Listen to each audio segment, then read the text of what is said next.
Hey guys, welcome back. I just wanted to touch base with you guys. From a financial standpoint, I could have went either way with the Byrna CL or the Gavle Carry. Alright, so for the time being, I went with the Gavle. Supposed to be getting it in July, so it's on back order. So I wanted something with more power. And the Byrna CL, I don't want to badmouth it because I haven't had a chance to review it yet. I do plan on getting it, just not yet. But I'll tell you my reasons why. One, obviously, I'll say it again, the price point. It costs more than the Byrna LE. Byrna LE has more power. And it's a 68 caliber. I'm not really overly concerned about the concealment of it.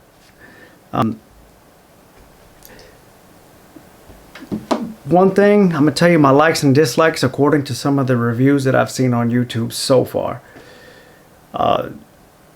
It is small, and I think it has its place in the less lethal, personally. I do. You know, I'm not gonna shame it. But at that price point, I'm a little hung up on it. You know, something that's smaller, you're using way less material. You lowered the caliber, and I'll say it again, if you've seen my other video, that was more of a shocker to me. And turns out it is roughly 12 to 16 joules according to some reviews that I've seen online. Now, I didn't choose the Byrna right away because, for one, just the mere fact that it's only, like I said, average 12 joules. I would never use that as a kinetic weapon. And that's just my personal opinion. Everyone's going to have their favorite. Everyone's going to have their favorite caliber. Same thing with the live firearms. Everyone swears by a certain brand or a certain caliber. To each his own. And I'm victim to that also. However, with that being said, going with the Gavle for me, it's just a matter of past experiences regarding that 68 caliber and weapons with more power. One downfall that I think with the 61 caliber, and I think it'd be useful for projectiles that carry, you know, a very potent payload. It's going to have to be potent, and depending on shot placement. The lower the caliber, the greater the shot placement you need. 68 caliber right here, and this is a 50 caliber. Now, if you've seen some of my past videos, I would never choose a 50 caliber as a self-defense weapon unless that's all that I had, and my shot placement is pretty much going to be headshots, and I'm not going to apologize about that. And I know that's a little controversial. And with the Gavle, you have more power. 68 caliber is going to have more kinetic energy upon impact. All right, it's going to have greater stopping power. The lower the caliber you go, it lessens your chances if you have an attacker that's determined to get you.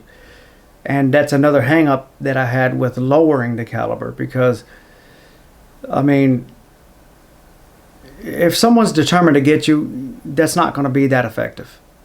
And I've had comments, and I've actually had buddies at work to tell me that they don't want to hurt anyone. And disclaimer, let me take a little breather here for a disclaimer for the purpose of YouTube. I'm not giving advice to anybody. This is educational. This is just maybe some of my experience, but in no way, shape, or form I'm giving any experience or advice.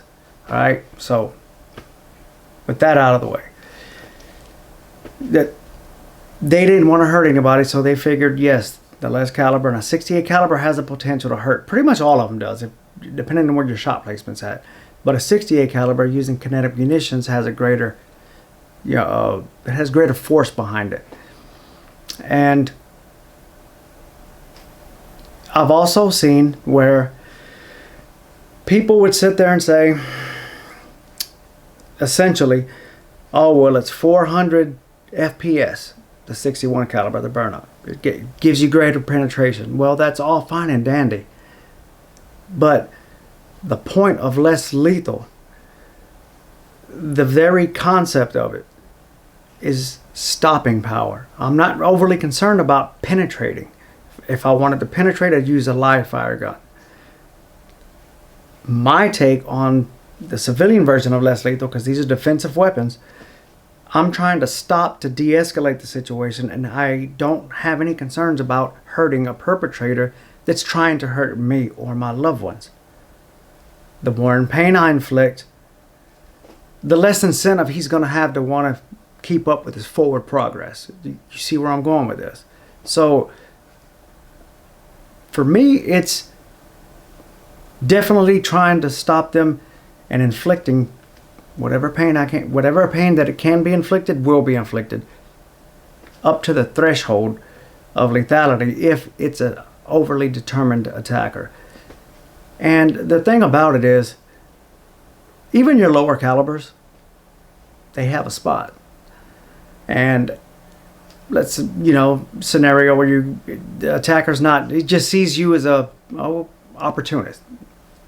You're just there. It's an opportunity. He sees you as an easy target, and maybe it just takes something small to ward him off.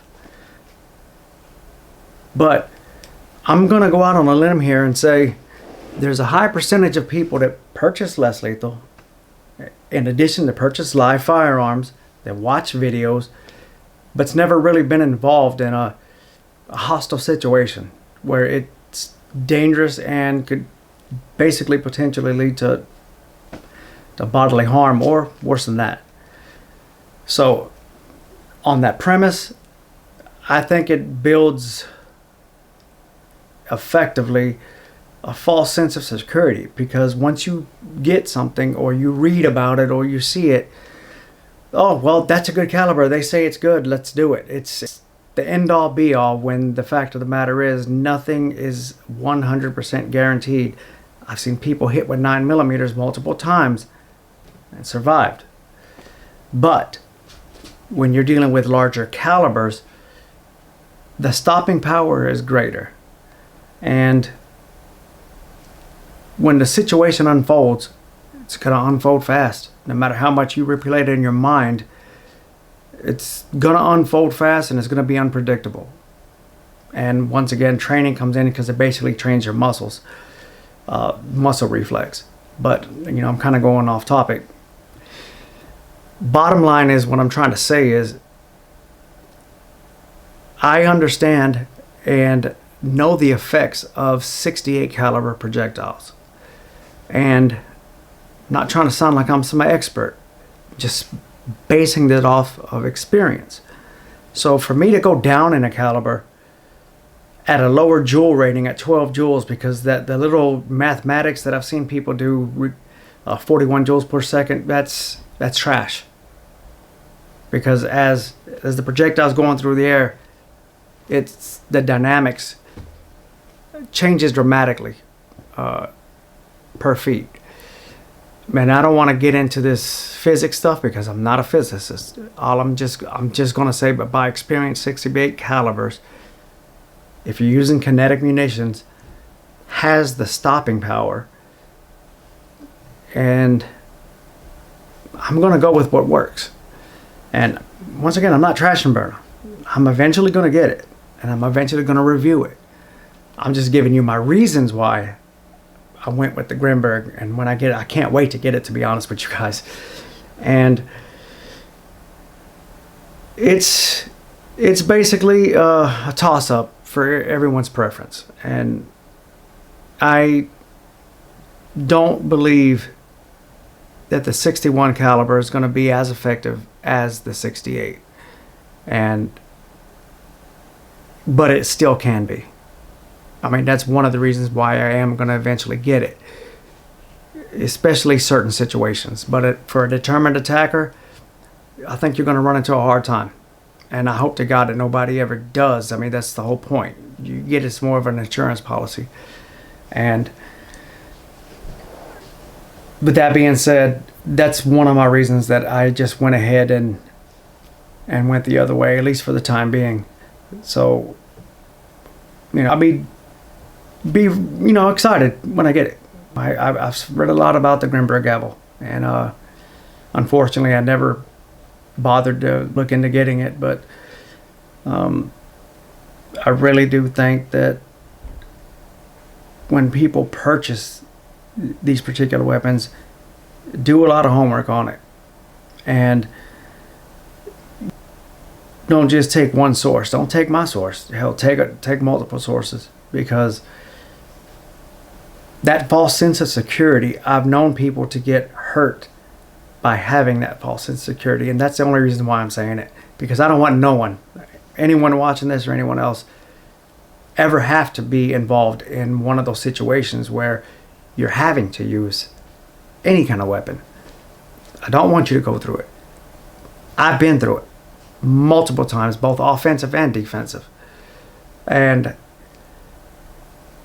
I know beyond a shadow of a doubt that with proper shot placement, the proper ordnance, and the right power in your weapon, it can be highly effective. And 68 caliber is something I'm sticking with. And that's just my take on it, guys. The videos that I've seen about the Byrna CL, I think are fantastic. They did an awesome job.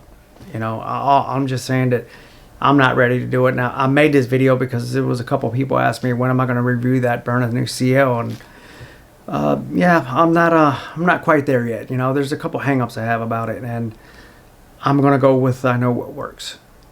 And power, payload delivery, and just the stopping power of a larger size projectile, for me, is already well known.